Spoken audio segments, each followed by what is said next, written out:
Authentic notes by Alexander Shulgin from the book PyHKAL describe intense visual visions after using the substances 2C-B and DOM. While 2CB caused an enhancement of details and geometric structures, such as spiderwebs, DOM led to significant transformations of textures and the perception of faces, which Shulgin attributed to a temporary change in the brain's processing of visual information. Alexander Sasha Shulgin was an American organic chemist, pharmacologist, and author of Russian descent, who is considered the godfather of psychedelics in the community. He became famous for synthesizing and testing on himself over 200 completely new psychoactive compounds, particularly from the phenethylamine and tryptamine families, and in the late 70s, he rediscovered and introduced the substance MDMA, or ecstasy, to the psychotherapeutic world. How many psychedelic experiments did he carry out? Around 4,000 personal experiences. Over the course of his 50-year career, Shulgin conducted approximately 4,000 individual psychedelic tests on himself, a so-called scientific approach. He tested every new substance using a method starting from the lowest microscopic dose. He gradually increased it until the full effect kicked in. If the substance was interesting, he would then test it within his inner circle, with his wife and his closest friends.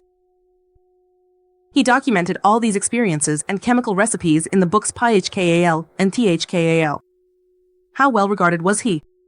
He held a completely unique and unprecedented position in the scientific and government sectors. An exceptional license from the DEA. As the only private citizen in the U.S., he obtained an official permit from the Drug Enforcement Administration, DEA, a license for Schedule I substances. It allowed him to legally possess, research, and manufacture any prohibited illegal substances in his small home laboratory behind his house. A forensic expert and police consultant, he served for many years as a key expert consultant for the DEA.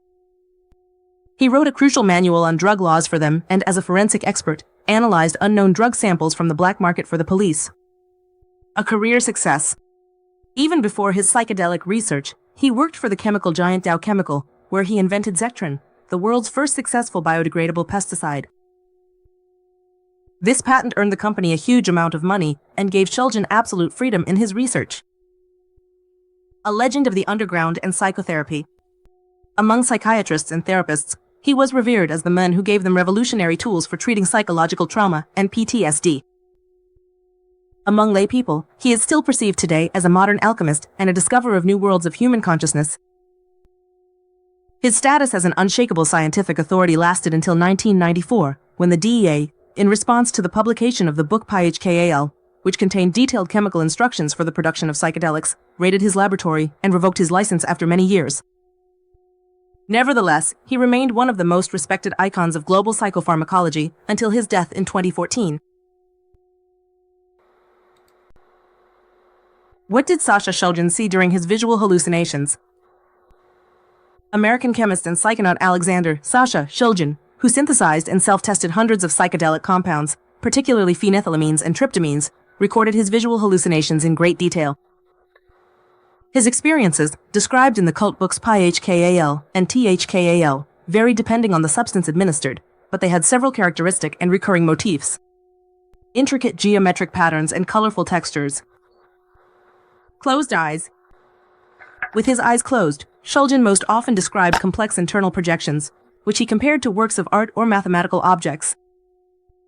Yellow-gray patterns. With many tryptamine derivatives, for example, substances similar to psilocybin, he noted specific grids in a combination of yellow and gray colors.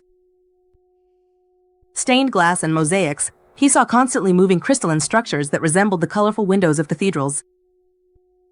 Persian rugs, he often described flowing, highly complex oriental patterns that rippled to the rhythm of his breathing or the music. 2. Distortion of reality and inanimate objects coming to life. Open eyes. Contrary to popular myths, Shulgin rarely saw things that didn't exist at all, like talking animals.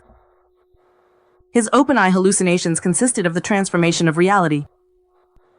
Flowing and breathing surfaces, walls, floors, and tree bark began to move, ripple, or pulse.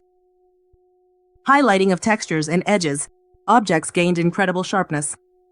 He saw every blade of grass or grain of sand as a separate, perfectly defined universe.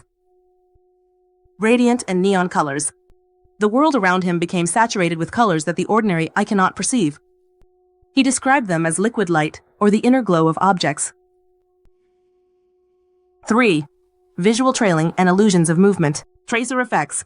When he moved his hand, or when a bird flew by, he saw a glowing trail behind them, much like a long-exposure blurred photograph. Changes in proportion, macropsia.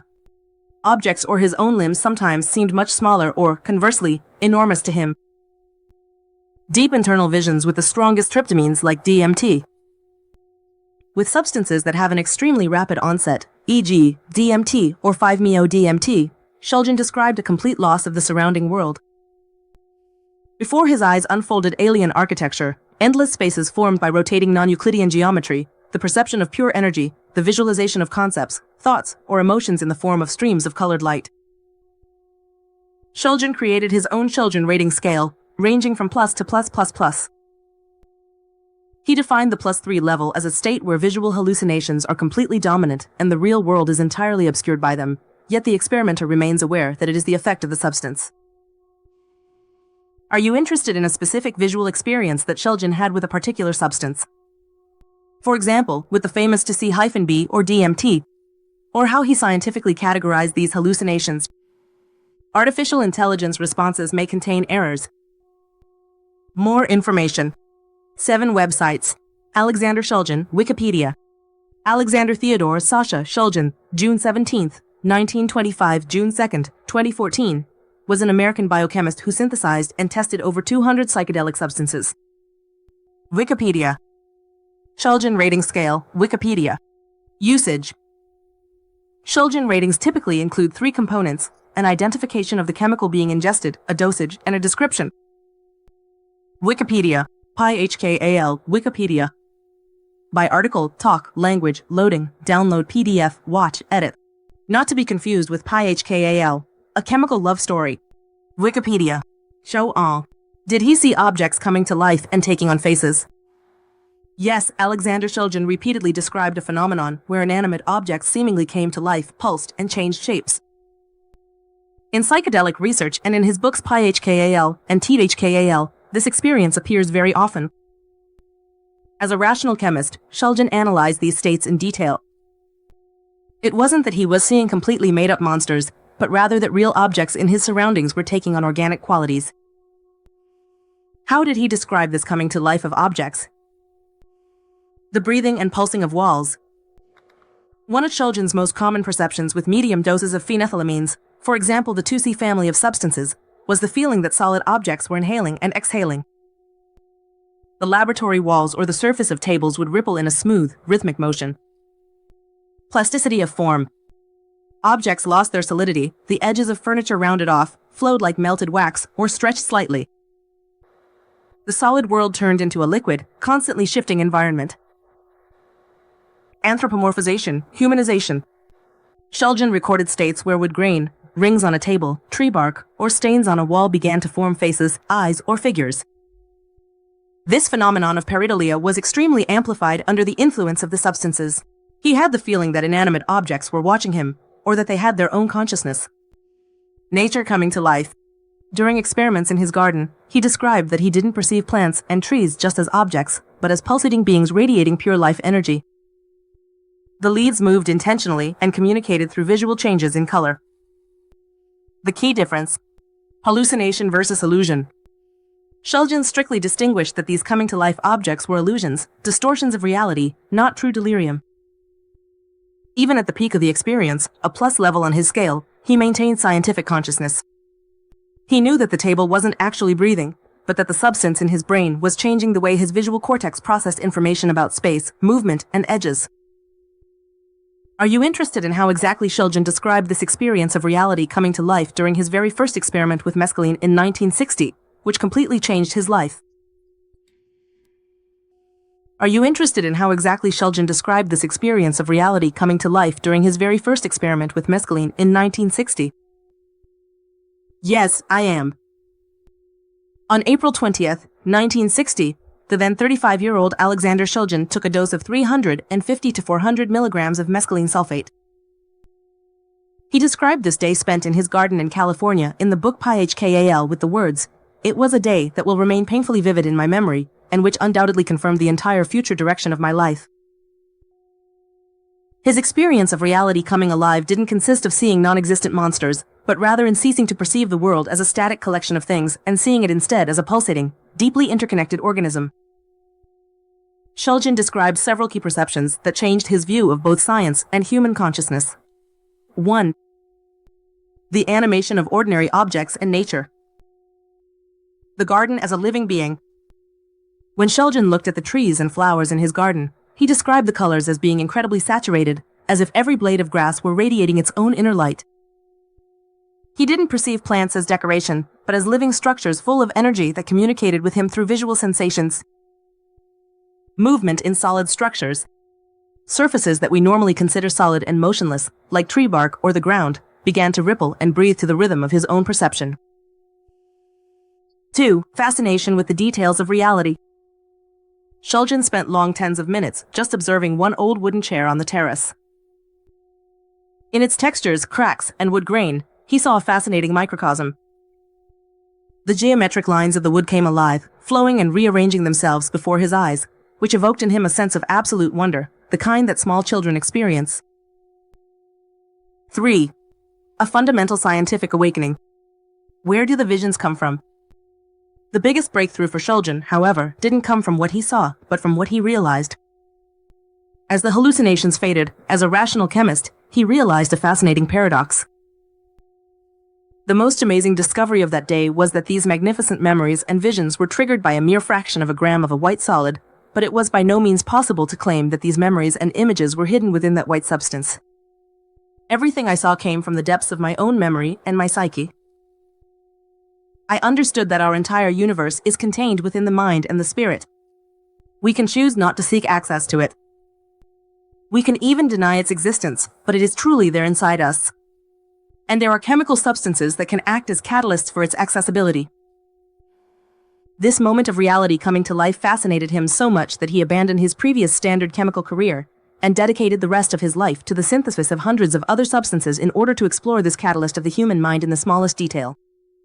Are you interested in how, based on this experience with mescaline, Shulgin created the substance to C-B, which was supposed to have similarly strong visual effects, but with a much shorter and safer duration? So, did Shulgin see faces and changing objects turn into grinning faces? Did he have a hallucinogenic experience with it? Yes, Alexander Shulgin personally experienced these sensations and described them in detail as part of his hallucinogenic experiences. In his books PyHKAL and THKAL, descriptions of changing objects that form faces or grimaces appear repeatedly. When Shulgin tested new synthesized substances, he often encountered this visual phenomenon in several different forms. Just grinning faces in the textures. One of the most common visual effects of psychedelics, especially with higher doses of phenethylamines like 2C-B or tryptamines like psilocin, is extremely heightened pareidolia.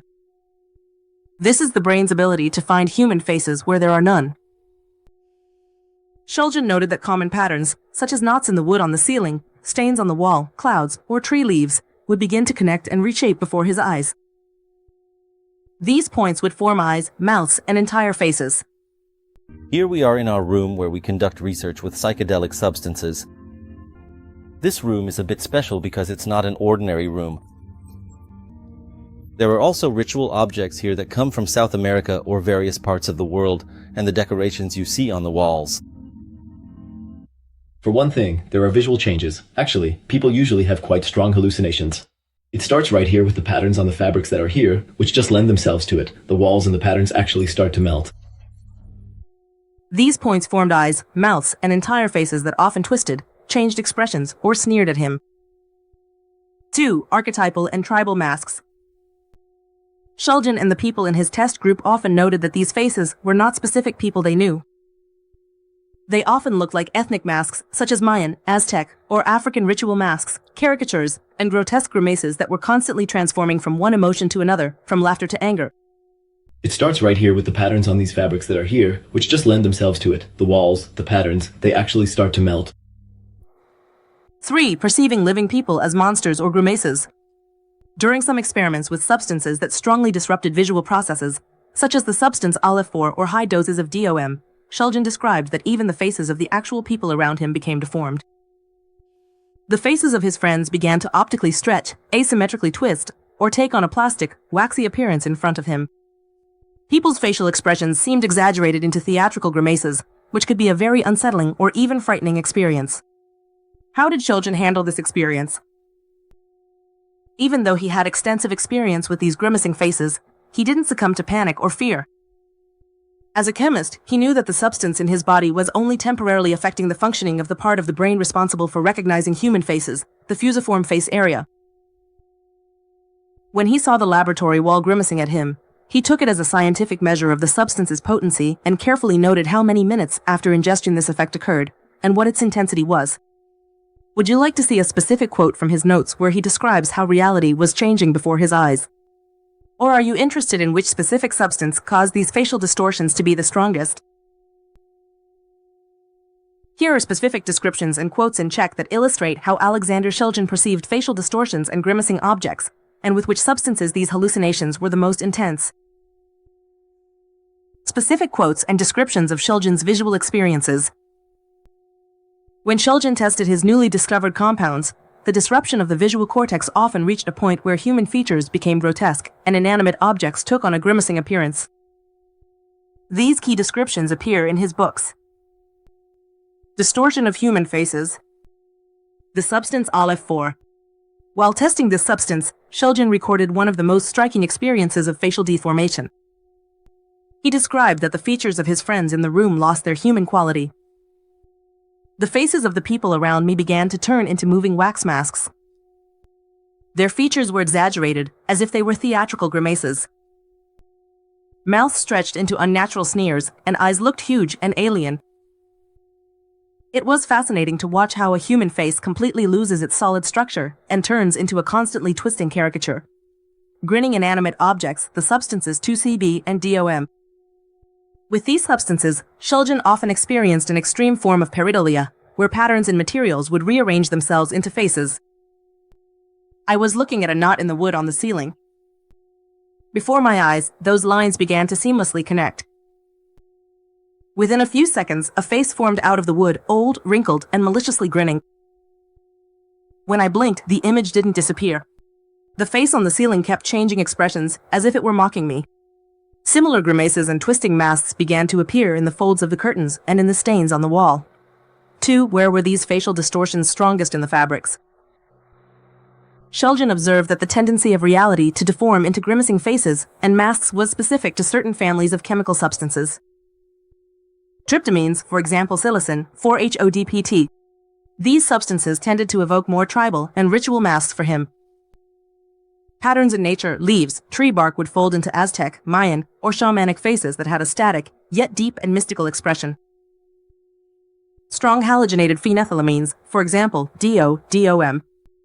Here, the hallucinations were much more aggressive and had the character of grotesque grimaces and caricatures. The faces of real people transformed into the likeness of goblins, elves, or gargoyles. Features, the nose, the chin became pointed, and the skin took on the texture of melting wax or plastic. Substances from the Aleph group, especially Aleph-4.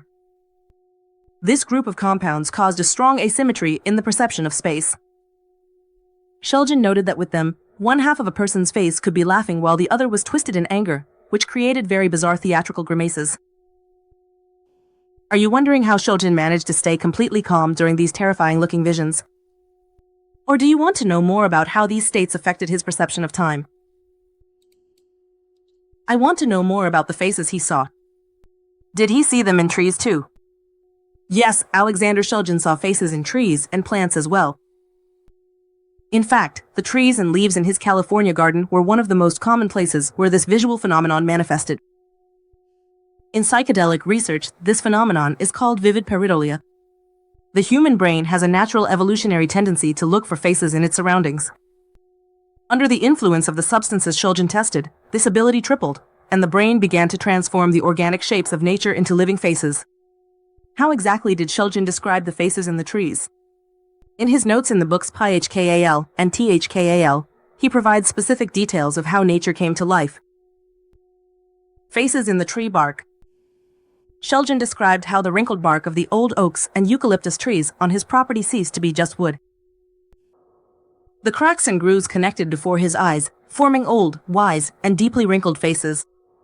He often perceived these faces as guardians or old men inhabiting the tree. Faces made of leaves. When he looked into the tree canopies, the individual leaves and the shadows between them began to assemble into thousands of tiny faces. He described it as a mosaic. All it took was for the wind to blow, the leaves to move, and the entire network of faces would change its expression from a smile to astonishment. Tribal and shamanic motifs, especially with tryptamines like psilocin or plant mixtures similar to ayahuasca. Shulgin and his wife noted that the faces in the trees and bushes did not have a modern human appearance. They resembled indigenous tribal masks more, with bead-like eyes and geometric features that blended into the texture of the leaves. Did he see sinister grimaces in them? Unlike the interior of the laboratory, where the stains on the walls would sometimes turn into grotesque grimaces, Shulgin described his experiences in nature as almost always harmonious and fascinating.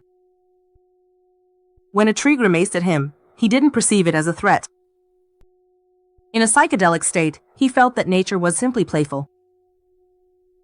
The faces in the trees were, for him, visual proof that plants are living beings full of energy, and that his own mind could transform this energy into images that the human eye could comprehend. Are you interested in how these visions in the trees were experienced by his wife and Shulgin, who participated in the research and described them more from a psychological and shamanic perspective?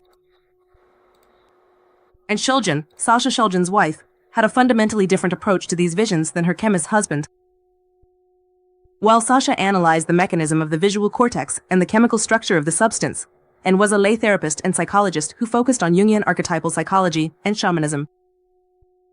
When she saw faces and living beings in the trees, she didn't perceive them as mere optical illusions or pareidolia, but as direct bridges to the collective unconscious. Encounters with archetypes and nature spirits. In the books PHKAL and THKAL, and Shulgin describes that the faces that appeared to her in the bark of the oaks and eucalyptus trees on their property held deep spiritual significance for her. Dryads, unlike Sasha, who saw shifting geometry, and had a strong feeling that the trees had their own consciousness. She perceived the faces in the bark as real entities or tree spirits that wanted to communicate with her. The archetype of ancient wisdom. She often described the faces she saw in the trees as ancient beings. These visual perceptions evoked in her a feeling of absolute safety, calm, and connection with the history of the earth. FA faces as a mirror of her own psyche. From a psychological perspective, and believed that psychedelics, especially tryptamines like psilocin or DMT, act as a projector of our own inner truth. If a person saw sinister grimaces in the trees, and interpreted this during her therapy sessions as the individual projecting their own repressed fears, shadows, or unresolved traumas outward. If the faces were friendly and wise, it meant that the mind was in harmony and opening up to deeper intuition. A shamanic perspective on grimacing faces. When grotesque or grimacing faces appeared, which happened more often indoors or with more challenging substances like DOM, and approached them like a shaman approaching ritual trials. She called these terrifying faces and masks guardians of the threshold. According to her, the psychonaut's task was to look these grimaces straight in the eye, not to be frightened by them, and to understand that they are just illusions created by an ego that is afraid of losing control. Once a person accepted this fear, the scary faces in the trees or on the walls transformed into radiant geometric light or visions of pure love. Would you like to learn more about how Shulgin used these visions and psychedelic substances, such as MDMA or TCB, in her secret psychotherapy with patients?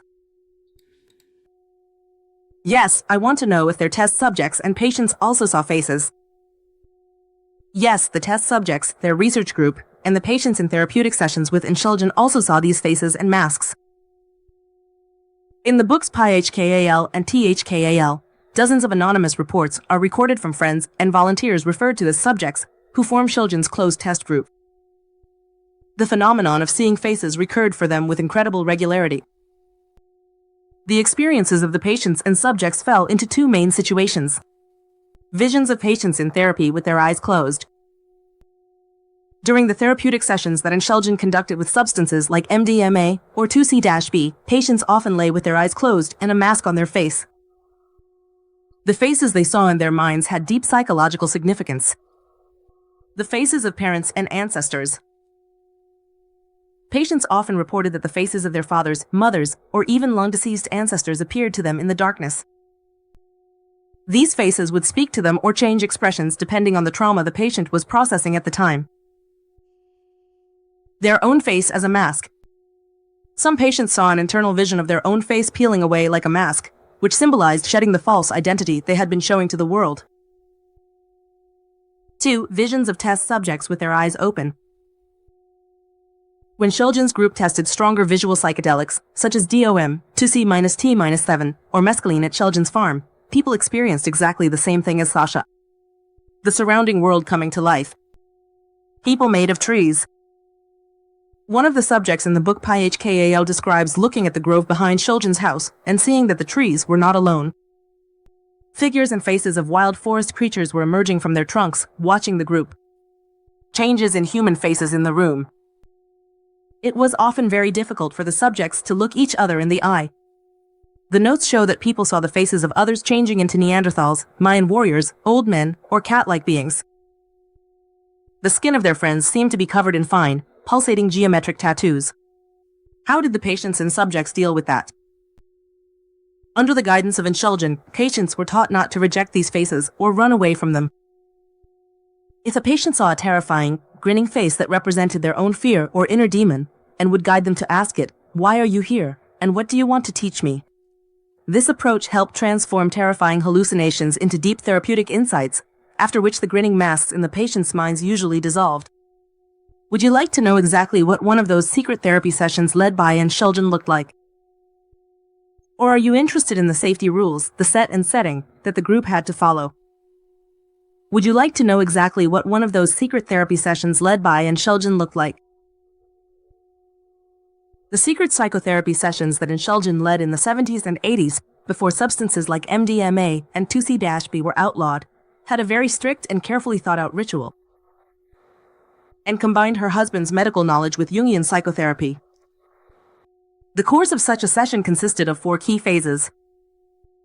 1. Preparation before ingesting the substance. The session never started with the immediate administration of the substance. The patient had to arrive in the morning hours at a safe, quiet, and aesthetically pleasing environment, most often a fragrant room with a view of nature. Conversation and intention, and spent the first hour or 2 talking with the patient. They discussed their current life struggles, traumas, and defined the intention of the session. For example, I want to understand my fear of rejection. Physical comfort. The patient settled onto a comfortable sofa or mattress. They had blankets, pillows, and an eye mask available, which was key for turning their attention inward. 2. Administration of the substance and onset of effects. And administered a precisely measured dose to the patient from her husband's lab, most often pure MDMA, which was called Atom back then. Turning inward. Once the patient swallowed the substance, they put on an eye mask and headphones with carefully selected instrumental music. Classical music, ambient nature sounds. Ends roll. During the first hour, as the substance began to take effect, and sat quietly beside the patient, holding their hand if needed, and creating a sense of absolute safety. She waited for the patient's ego defense mechanisms to dissolve. 3. The peak of the session. The therapeutic process. When the substance reached its full effect, roughly 2 to 2.5 hours in, the process took place alternately on 2 levels. Internal monologue.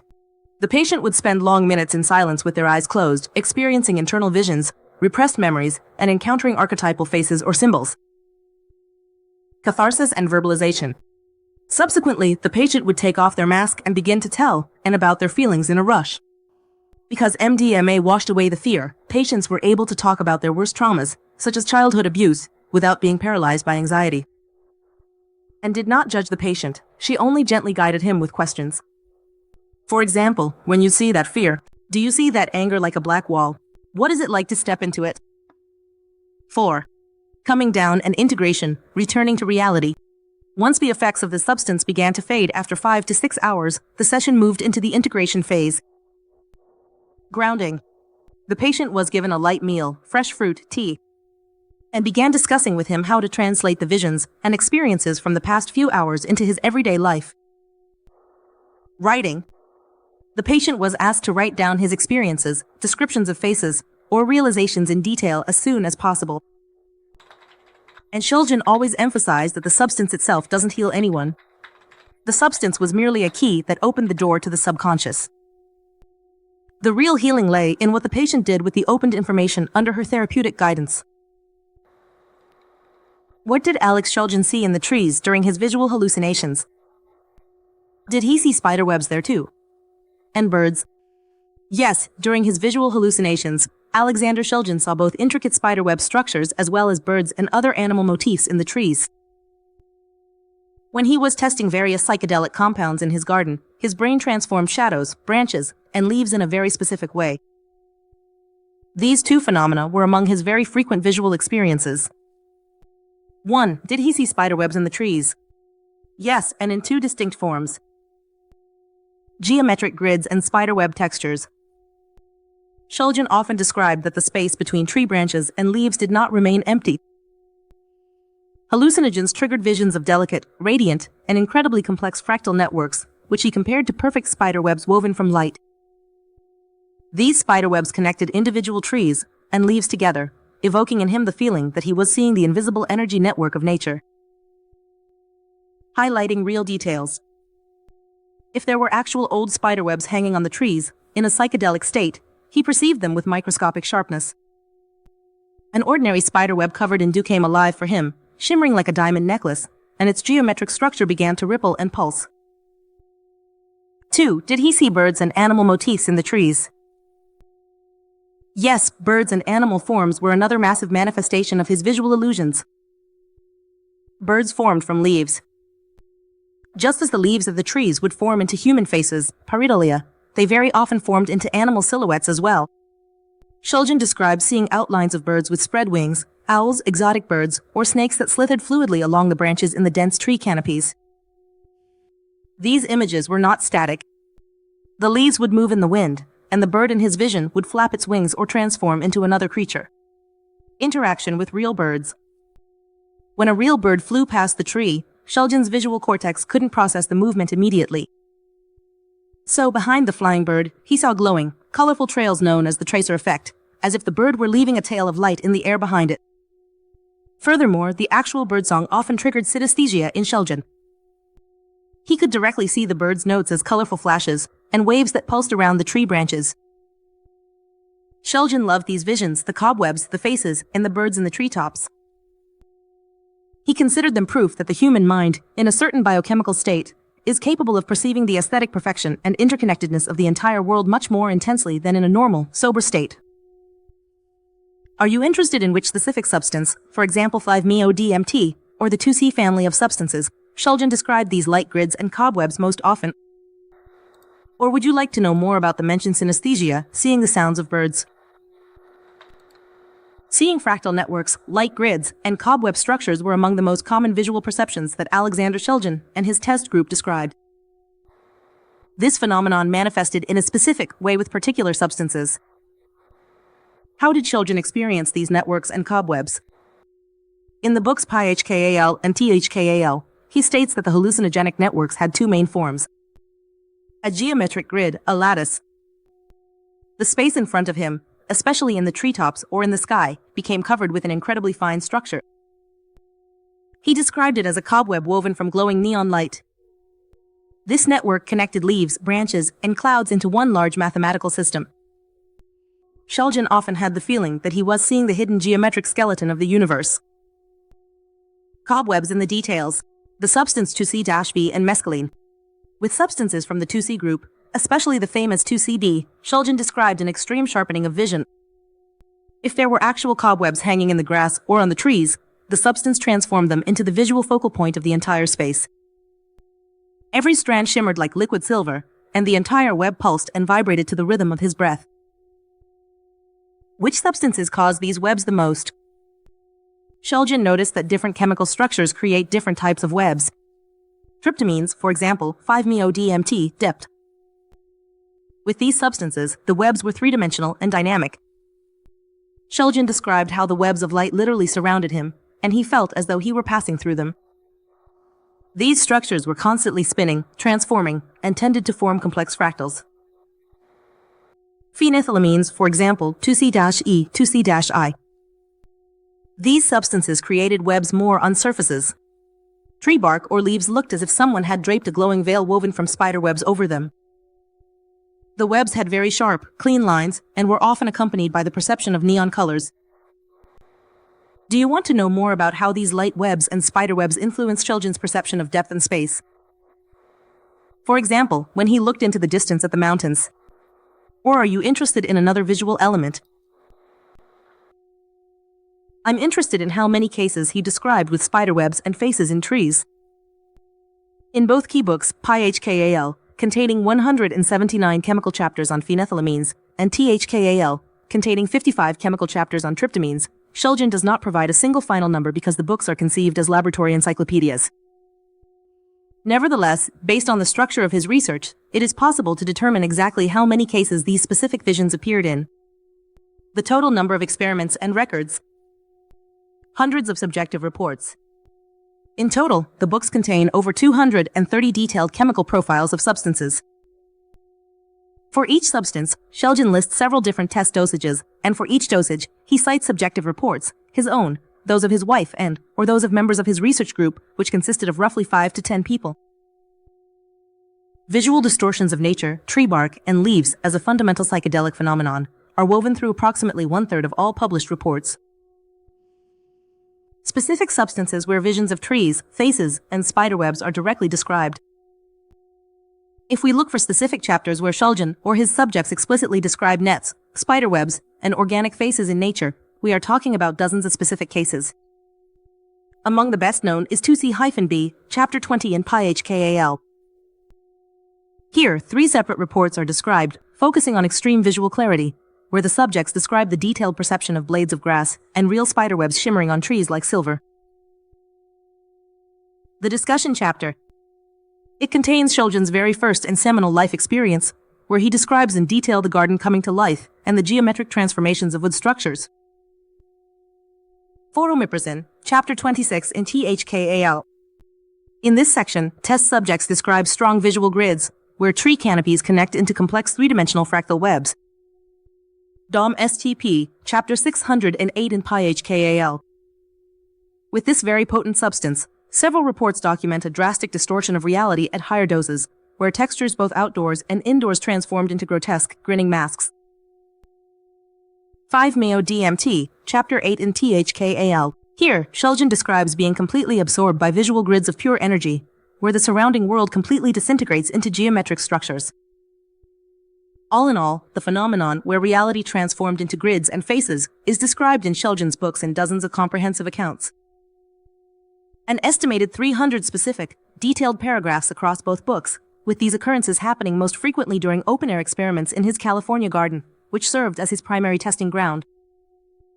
Would you like us to look at the exact text of the report for any of these specific substances, for example to CB or DOM, where Shulgin describes these visions in detail? PyHKAL and THKAL, find me everything you can from these books about Alex Shulgin.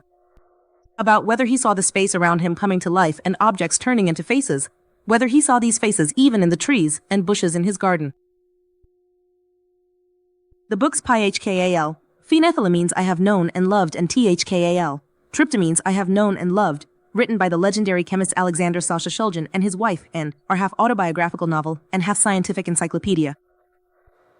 In both books, the garden and surrounding nature of Shulgin's laboratory in Lafayette, California, known as the Shulgin Farm, form an absolutely crucial setting for their psychonautic research. An analysis of Shulgin's texts and his detailed trip reports, records of the effects of individual substances, reveals that the phenomenon of living space and the transformation of objects, including plants, into faces was one of the most frequently described visual manifestations of specific psychedelics that Shulgin himself synthesized. Below, we detail exactly how Shulgin describes these phenomena in his books. Living space and animation of the surroundings. Sasha Shulgin often described in his reports a state where inanimate objects and the surrounding space lost their static nature and became dynamic, vibrating, or conscious. Dissolving boundaries. He often described the space around him as a fluid matrix.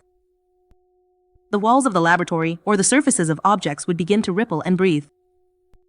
The inner energy of objects. In the book PyHKAL, he mentions that certain substances, such as those from the 2CX or Aleph groups, do not reveal hallucinations in the true sense of the word, but rather uncover the inner architecture and hidden life of things that we normally perceive as dead.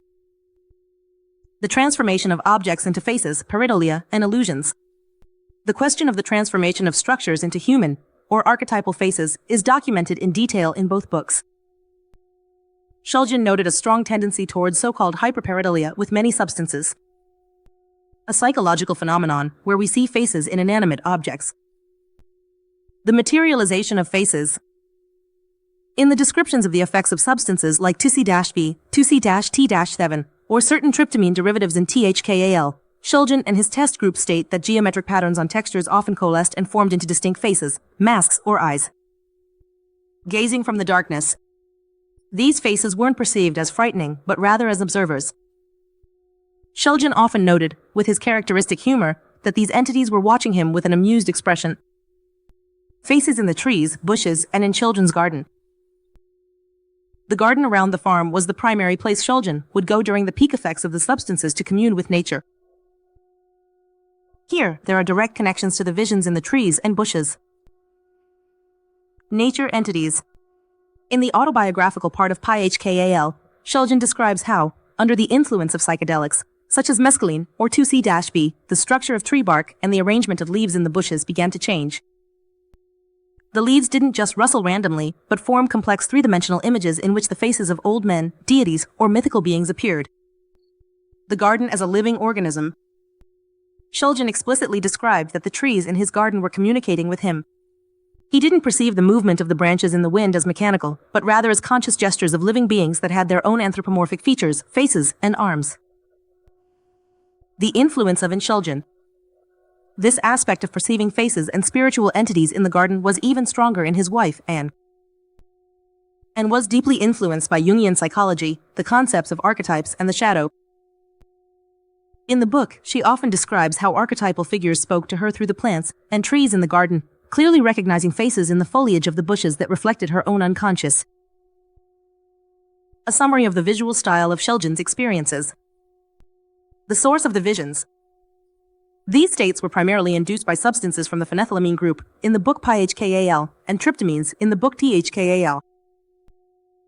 The setting. The legendary garden in Lafayette served as a safe and deeply stimulating sanctuary for these experiences. The nature of the hallucinations. They weren't blind delusions, but rather a transformation of real structures. Tree bark, the leaves of a bush, taking on the form of animated faces and dynamic fields. Are you interested in a specific, precise chemical name or compound, e.g., 2C-B, DOM, mescaline, for which Shulgin most strongly described these specific visual transformations in the garden? Preamble. Here is the transcribed text in Czech, preserving the original content. What is the substance? 2,5-dimethoxy-4-ethylphenethylamine, 2CE, 2CE, 2,5-dimethoxy-4-ethylphenethylamine is a potent synthetic hallucinogenic substance from the phenethylamine group, the 2C family, whose effects were first described by the American chemist Alexander Shulgin. Main characteristics. Origin. It was first synthesized by Alexander Shulgin in the 1970s. He included it among his 6 favorite and most important compounds, the so-called magical half-dozen. Structure. Chemically, it is related to mescaline and other substances in the 2C series, such as 2CB. Effects. It acts as a serotonin receptor agonist. It induces strong visual and auditory hallucinations, changes in the perception of time and space, and intense psychological experiences. Dosage. It is highly sensitive to the amount taken, usually effective in the range of 10 to 20 milligrams when taken orally, with the onset and progression potentially being very sudden and intense. Risks and safety. Danger of overdose. The dose-response curve is very steep, which means that even a small increase in dosage can lead to extremely intense states. Side effects. It causes an increase in heart rate, blood pressure, body temperature, anxiety, confusion, or muscle spasms. Legal status. In most countries around the world, this substance is under strict control or directly on the list of illegal or prohibited narcotic substances, for example, as a Schedule I drug in the USA. Are you interested in the chemical structure or the pharmacological effects of this substance as observed by scientists? If you wish, I can also edit the text into the form of an encyclopedic entry. I want to know more about Mr. Shulgin's test subjects who saw these faces in the trees and bushes. In the legendary 1991 book PyHKAL, which stands for Phenethylamines I Have Known and Loved, Alexander Shulgin described authentic experiences of his own and his test group under entry number 23, 2CE. Shulgin did not test substances on random people. His group consisted of a close circle of trusted friends, scientists, and psychologists, including his wife and children. In the notes from these sessions, 2C is discussed in great detail regarding how the human mind reacts to nature, trees, and bushes under the influence of this substance. Authentic testimonies from Shulgin's research. In the commentaries on experiments with doses between 16 and 25 milligrams, participants describe exactly these sensations. Nature coming alive in various forms. One of the test subjects in Shulgin's group noted that the visual field was so crowded with sensory detail that any glance at the outdoor vegetation immediately triggered a structural transformation. Leaves, shadows, and the tangled branches of bushes stopped behaving like static objects.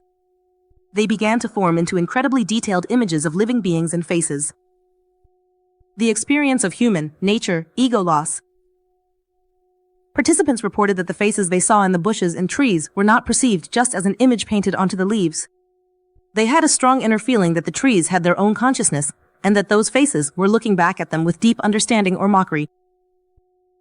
Loss of control over texture. Another report from Shulgin's notes states, I saw geometric patterns, but they weren't just abstract lines. They were millions of tiny faces that made up the surface of the wall and the carpet. What's specific about 2C-E is that people saw these faces in absolutely everything that had an organic or rough texture. Why did Shulgin label 2C-E as a teacher? Alexander Shulgin himself described 2C-E as a very strict and difficult substance. Unlike 2CB, which tends to be cheerful and colorful, 2CE forces the brain to see reality with a brutal, almost microscopic sharpness. When the test subject saw a face in the bushes, 2C-E wouldn't let them look away. The hallucination was so firmly anchored in the real material, the shape of the branches, that even when the person blinked, the face was still there after opening their eyes and continued to evolve. This effect of extreme visual stability and depth made seeing faces in nature one of the most powerful experiences in Shulgin's entire laboratory. Would you like to quote a specific English excerpt directly from Shulgin's texts in PyHKAL to see the exact period description of the experiences?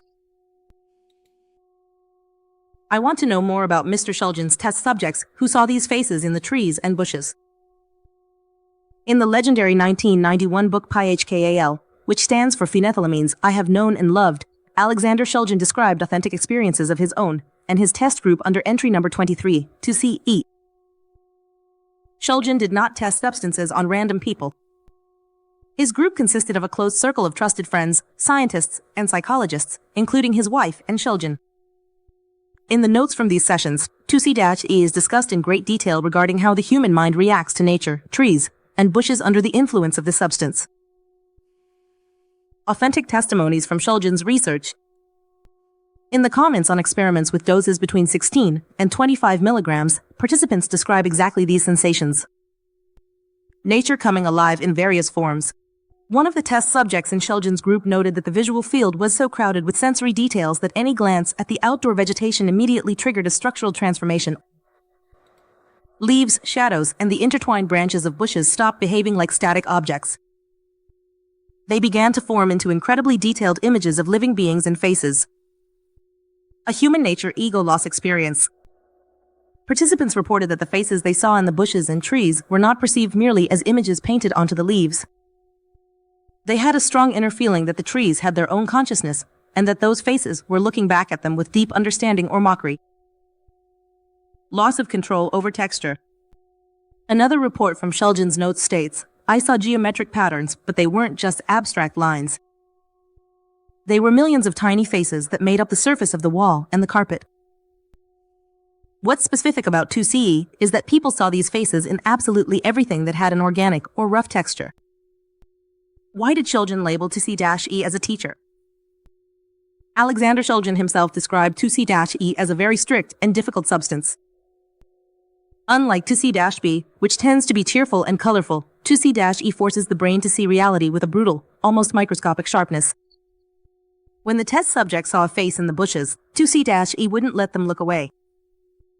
The hallucination was so firmly anchored in the real material, the shape of the branches, that even when the person blinked, the face was still there upon opening their eyes and continued to evolve. This effect of extreme visual stability and depth made seeing faces in nature one of the most powerful experiences of Shulgin's entire laboratory. Would you like to quote a specific English excerpt directly from Shulgin's texts in PyHKAL to see an accurate, period-appropriate description of the experiences?